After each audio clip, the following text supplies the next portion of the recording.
Hi, everybody. I'm trying a new type of teaching. It's called flipped classroom. What flipped classroom means is that the lecture type of work you will be able to listen to on your own. That way, if you understand fast, you can just zoom through it. And if you're slower at picking up what's going on, you can listen to the video as many times as you want. I'm going to be presenting to you in this video the primary sources for Future Historian project that you're going to be doing for your Bagrut. Those of you who were in class, that's okay. We never got through half of the things that I'm going to do now. And those of you who weren't, you can start from the beginning. And if you already did hear it, just zoom through to the part where you haven't heard yet. Okay, so what is all of this about? The primary sources project is, first of all, going to be worth 20% of your Hagasha grade for Module G. That's a lot. And you need to know that all the tasks on these slides will be included in your final project. You need to keep them all in one file, and I'll talk to you later about exactly how you're going to present it at the end. Anything you do not do digitally, which means on the computer, must be scanned or photographed, but in a way that it is visible, okay, that I can see it to give you a grade. And on your Bagrut, your oral Bagrut next year, you will speak about your project and have to answer questions about your project. So, first of all, what is the format of this project? Here's your table of contents. The first part is a cover page. The second is your table of contents. The third is what we call the part one, is your primary sources, one per page. And you're going to be working on 4 different primary sources. Part two is something called gallery walk slides, and I will go through all of them. And part three, which is a very important part, is your reflection. The previous slide that I didn't show you is a short film about what is a primary source. I will have these slides up on the classroom, so I would suggest anyone who wasn't in class today and didn't see the movie, very short little film about primary sources, that you watch it. Okay, so historians regularly consider the past through its written and material culture. Material means chomer, okay, which are called primary sources. A primary source could be an artifact like my telephone. It could be a document, a diary, a manuscript, autobiography, recording, or any other source of information that was created at the time under study. For example, if you want to research daily life during the British Mandate, you could use pictures, letters, diaries, or historians have used, for example, ancient coins to understand the spread of the Roman Empire. Okay, think of as many primary sources as you can that could help future historians understand the last year.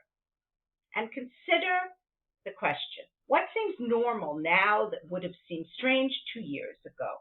That's a pretty good way to identify things that could possibly be primary sources that'll help future historians understand this period of time. So here, let's look at some examples of primary sources. We said a diary entry, a blog or a vlog, Instagram, TikTok, a recording of conversations between friends. You could record yourself and your friend talking about the last year. A recording of you or someone else talking, a video that you make, or a video you've already made during this time, photographs. Are you photographs for how you celebrated your birthday? Do photographs for how you celebrated different holidays? Photographs of you and your friends, of you and your grandmother, music written during the time, objects, letters, emails, WhatsApp messages that you've sent that you have in your memory that'll give future historians an idea of what life was like for you.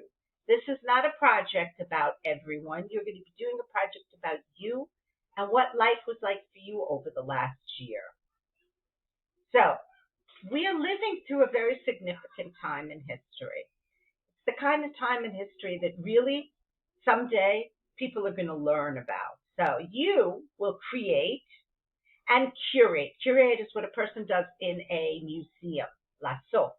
Primary sources of the corona pandemic of 2020-2021, which your great grandchildren can use to study for their history book exam in 2085.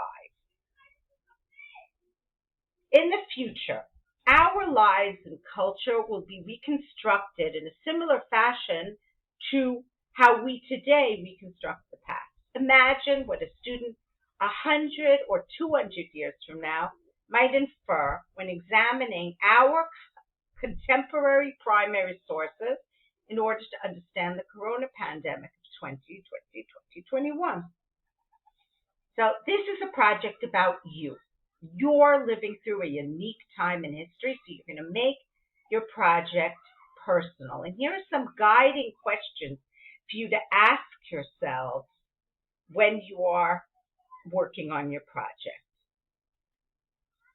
So let's think. When you start choosing your primary sources, what do you want future generations to know about this time? What experiences are you having that you want to share with others? How has your life changed during the pandemic? What helps you in your daily dealings with COVID-19? I made a mistake here. It should say daily dealings. What do you hope future generations will learn from this time? And when you talk about what helps you cope with your daily dealings, maybe you've got a stuffed animal, you've got a blanket, you've got music. Think about your life and what it's been like for the last year. So here's some possible primary sources that you can use. Okay, so the first one is journals and interviews. So people in your community, in every community, whether medical personnel, grocery store workers, or pupils, have narratives to illuminate these times. It may seem dull now, but someday we'll reminisce about which items were most in demand at the store and what kind of activities we engaged in to keep socially active while physically distant. You can write your own journal entry or other genre of writing. You could also interview others about their experiences. So you could start by asking yourself or others, these questions. How does it feel attending school remotely rather than being in a classroom? Have you begun doing new things? What have you learned? What are some of the changes and challenges you have experienced? So this is one possible primary source, is one of these ideas. And if you're going to write, it should be a minimum of 150 words. Next are photographs.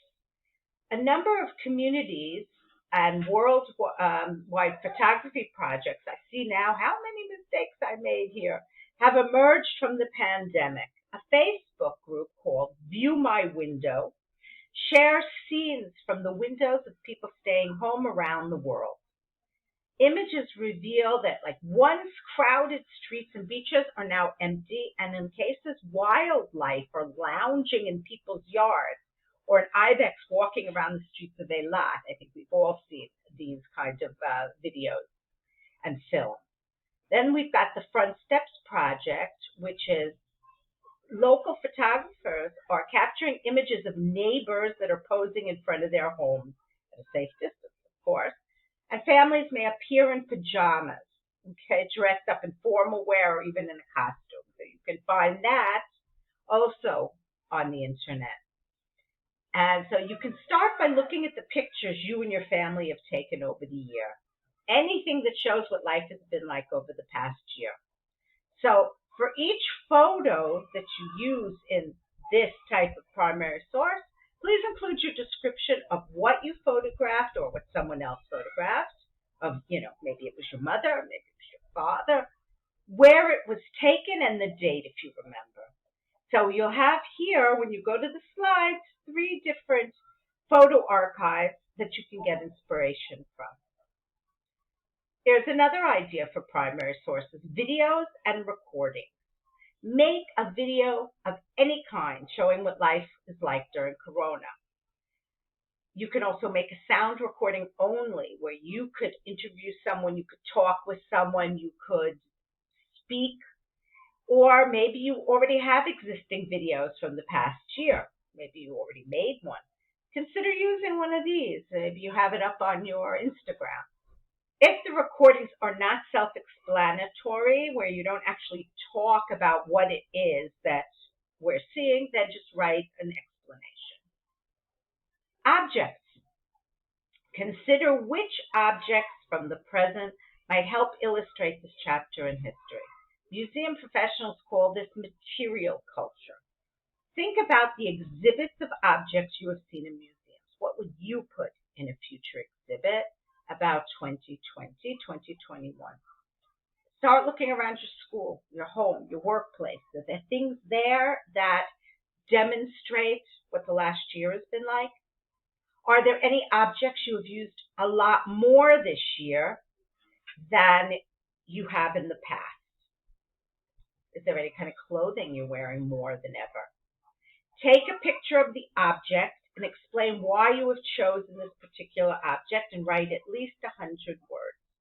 So if you're going to pick a mask, you can't just say we all had to wear masks. You'll need to talk more about the whole feeling of wearing masks, the whole reason for any thoughts you have about wearing masks. Do you have a favorite mask that you ended up wearing a lot? And ideas for primary sources: social media. Have you been posting on social media this year, making TikTok videos? You can share one of these. I'm sure this is a very important way future historians will learn about this. Think what they're going to learn about us by going back and looking at TikTok. Screenshot the post or share the video. Explain why you chose this and why it is significant. Here's some more ideas. Write a song, draw, paint, dance. There are many ways to use this emotional time as a springboard for creativity if you're creative. And then write at least 100 words describing what you have created and what it expresses. Here I gave you a link to something called the Quarantine Family Toolkit. In there you'll find ideas for art making. And if you want inspiration, you can visit these Corona art archives. They're all extremely interesting to look at. This is street art that was made during the time. Look at them all if you're interested in art. They're quite fascinating.